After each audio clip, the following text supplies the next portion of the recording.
Kailangan nang itigil ang panggulo nito sa ating lipunan at paglalapastangan sa ating bansa.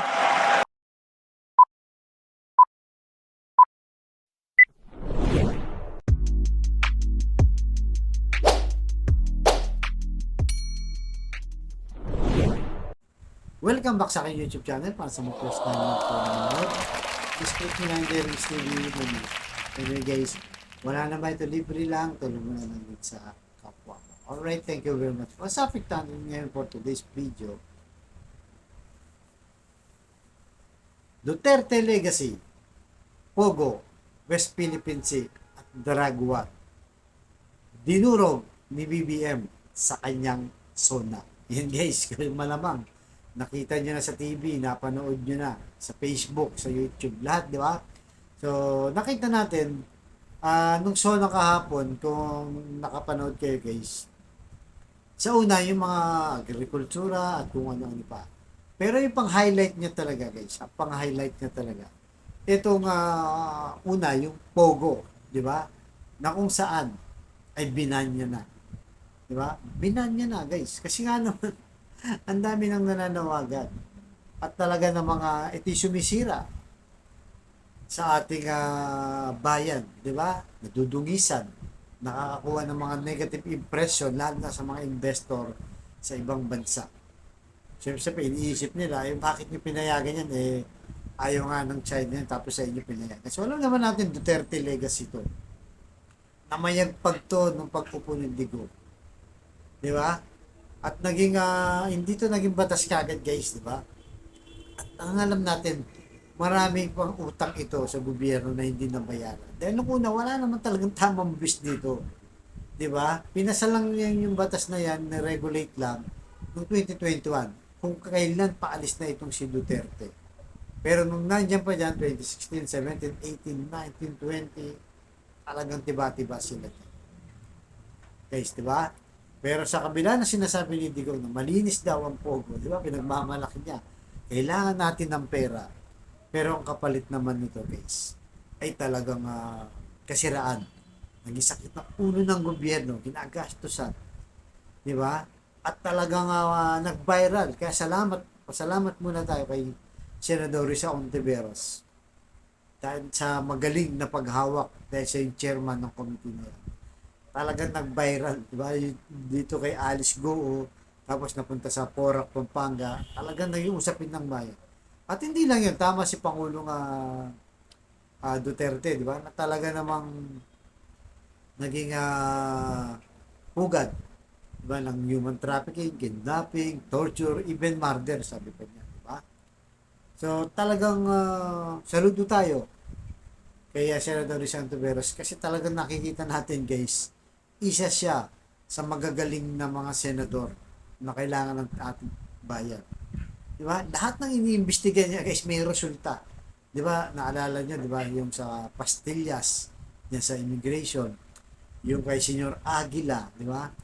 Isang pinakamatindi rin yung kay Kibuloy, hanggang ngayon nagtatago. Na-issuean ng warrant of arrest. Talagang yung taong bayan nakita yan.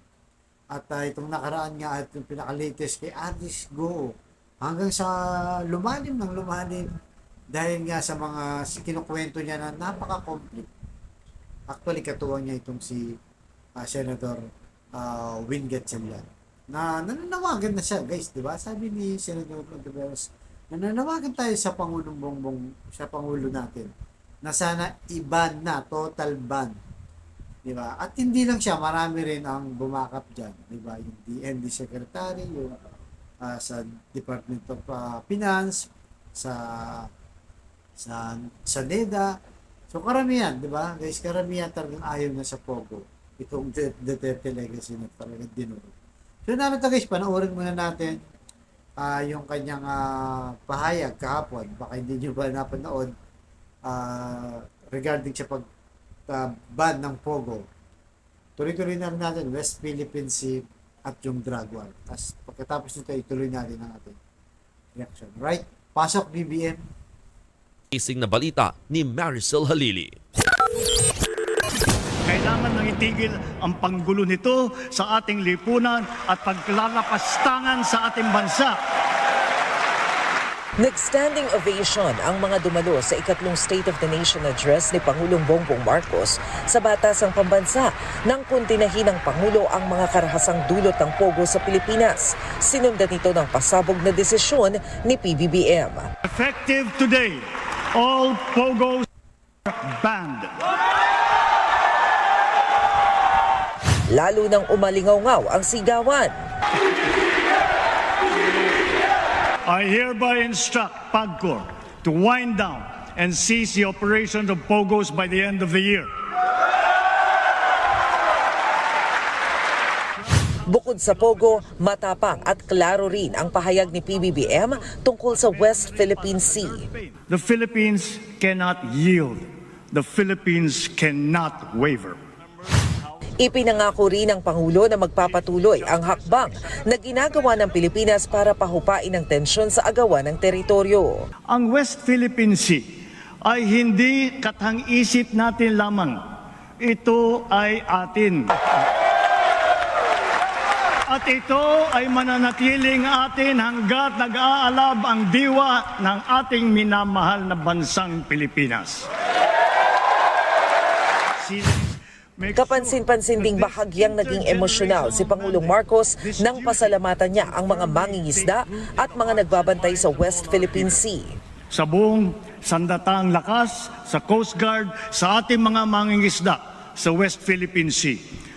Tagapimpo ninyo ang taus-pusong pasasalamat ng buong bansa dahil sa inyong ginagawang pagmamatyag at sakripisyo.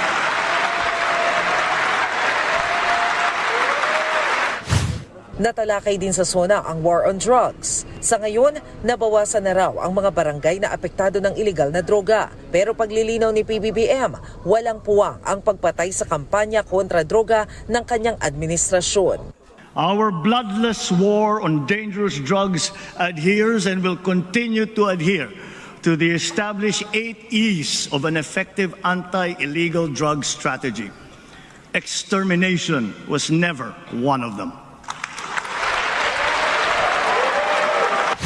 Bago yan, nabanggit din ni Pangulong Marcos ang isyong malapit sa sikmura ng mga Pilipino. Mahal na presyo ng mga So yun guys, napanood nyo, di ba? So, para sa atin, di ba guys, talagang sumasang-ayon tayo at talagang pinasasalamatan natin, sinasaluduan din natin si BBM dahil sa pag-ban ng Pogo na yan. Na kung saan ay talagang matagal na rin natin pinapanawagan dito sa ating vlog na kailangan i-ban na yan. So, nag-surprise na pala itong si BBM, di ba? Kasi nung nakarang araw, nagsasalita pa itong si Speaker Martin Romualdez na kailangan daw higpitan. So, parang nakikita natin doon. Siyempre, minsan, kung ano yung desisyon ni Speaker, parang desisyon na rin ng kanyang pinsan itong si BBM. Kaya even si Senador Rizal Ontiveros na-surprise din. Napatayo siya at pumalakpak itong si Senador Ontiveros. Kasi guys, kung mapansin nyo, itong si Senador Ontiveros, dahil alam naman natin ang oposisyon niya. Di ba? Pagdating sa SONA, hindi pumapalakpak. Yung nakarang taon na lang ko, hindi pumalakpak. Pero dahil dito, lalo pa, di ba, siya yung naging chairman, siya yung naging sentro ng investigasyon sa Senado, dyan sa Pogo na yan, talagang lumutang ang kanyang pangalan at nakitaan ng taong bayan na talagang pwede siyang masahan guys pagdating ng issue. So kahit opposition siya, pinalakpakan niya si Pangulong Marcos din. Kagaya natin guys, hindi tayo solid na BBM pero pag may ginagawang magandang decisions para sa ating bayan, kailangan natin siyang palakpakan at saluduan guys, di ba? Hindi naman tayo kagaya ng mga DDS, wala nang nakitang mabuting ginawa itong si Pangulong Bongbong Marcos. Bagat marami pang mga issue hindi natatapos. Okay na rin yung test kahit pa isa, dalawa, tatlo, okay na yan. Di ba? So dahil dyan, para sa taong bayan, panalo tayo. Sabi nga ni Senador Rizal Ontiveros. At yung pangalawang topic natin, yung West Philippine Sea case, di ba? Ano sabi niya? Hindi to katang-isip. Totoo ito, hindi to haka-haka, hindi to imagination. Totoo naman, di ba? Mahalaga yan hanggat nag-aalab ang damdamin ng ating bayan. So alam naman natin guys, lahat ng Pilipino karamihan talagang pinagtatanggol ng West Philippine Sea. Yung mga DDS lang din naman todo tanggol dyan, di ba? Alam naman natin, kilala naman natin sila. Di ba? At yan, isa rin sa dinurog niyan sa Duterte legacy, di ba?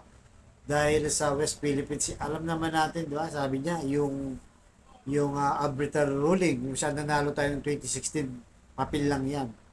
Parang basura lang na itatapon, pwedeng itapon. Ganun lang ang tingin ni Duterte. Di ba? Sa ating bayan, nakakalungkot, di ba? Na yung ating territory, gawin na lang niya pinamigay. Dahil alam naman ng lahat na naging tuta itong si Duterte ng China. Kaya talaga kahit anong gusto nila, binibigay nila. Kaya nga kung napansin nyo, lahat ng pinasok ko dito, mga skandalo, puro mga Chinese din. Dahil naging maluwag na siya sa mga China, di ba? So, dahil dyan, di ba, ang sabi niya, paglalaban natin ito. So, sasaluduin natin ulit si Pangulong Bongbong. Dahil nga doon sa policy ng yon na talagang paglalaban ng ating inang bayan. Kasi yun naman talaga tama, guys. Yan naman talagang tama. Kailangan. Ngalaga ako. So, yun naman talaga tama. Di ba? Na ang West Philippine Sea ay paglaban. Alam naman natin, hindi natin kaya yung China. Pero pagdating sa rule of law, dahil panalo tayo sa international court, di ba? Sa arbitrary ruling, sa UNCLOS, panalo tayo sa usapin ng legal. Ayaw lang talagang kilalanin ng mga ng China dahil siyempre superpower sila, pinagmamalaki nila. Pero ganun pa man, dahil pag-upo ni BBM talagang nakita natin kahit saan sa magpunta, di ba, nung nasa Singapore siya, sa mga world leader, talagang pinangangalandakan niya na, hindi, amin to. Hindi ito pwedeng pamigay na kahit na isang inch lang ng aming teritoryo. Kaya saludo ulit tayo doon, di ba? Kay BBM dahil sa West Philippine Sea na issue. So ganoon din guys. Sa drug war, bloody drug war, hindi kagaya nung kay ni Tokhang kay Duterte, dinurog din. Na sabi niya na umiiral ang batas sa atin, di ba? Hinuhuli yung mga inihilaan ng mga drug pusher o drug lord, nililitis, binibigyan ng due process. Yun ang tama, hindi basta binabakbakan, di ba? Sinasabing ng laban. Di ba? Kaya saludo talaga tayo doon sa ginawa ulit ni Pangulong Marcos. Na alam naman natin, hindi naging matagumpay. Na actually, pinangako ni Digong yan, diba? Na 3 to 6 months tapos na ang droga. Pero hanggang sa pagbaba niya, ay hindi natapos. Mas marami pang buhay ang nawala. At lumalabas ngayon, diba, sa investigasyon, parang di umano, sila pala itong mga kumakandong sa mga drug lord. Kaya nila Michael lang, diba, nasasangkot yan. At yung mga ibang Chinese pa. Guys, diba? So, lahat ng Duterte legacy na to, wala guys, dinurog. Kasi kung maganda yan, hindi dapat tinuloy, di ba? Ni BBM. Di ba? Yung usapin na yan. Ay, kaso, hindi niya tinuloy, ibig sabihin hindi maganda. At talaga namang hindi maganda dahil maraming puna. Kaya nga, di ba, napunta pa yan sa, nagkaroon ng kaso itong si Digong sa ICC. Yun lang guys, yun lang hindi niya binanggit na hinihintay ng lahat. Total, pumasok na siya sa drug war issue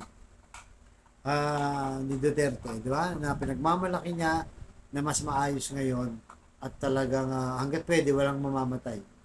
Basta paghuli ng mga drug lord o mga drug pusher, kailangan may due process. Pero dapat ang hinihintay ng lahat ay dapat sinabi niya na nagbago na. Guys, nagbago na ang kanyang pananaw sa ICC. Dapat sinabi niya na papasukin na natin yan. Kasi nakikita natin, di ba, ginugulo siya ng mga Duterte. Nakita natin yan, di ba? May issue na yan, di ba? Napanood nyo naman siguro yung vlog ko, guys, di ba? Pinakita yung nagpupulburon daw itong si BBM na kung saan sinabi na ng DICT na peke at talagang hindi naman kapani-paniwala ay kailangan pa yung i-build yung credibility.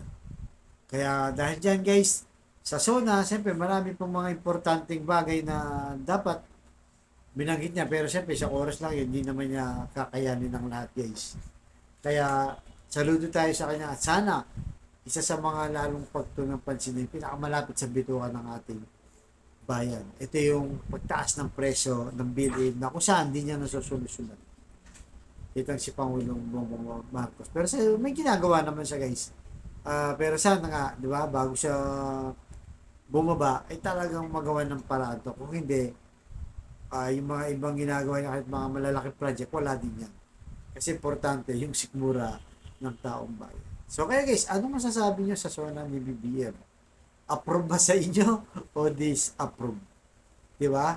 So tayo, yung sa tatlong bagay na binanggit natin, yung West Philippine Sea, drug war, at pinaka-the best yung Pogo, approve sa ating lahat.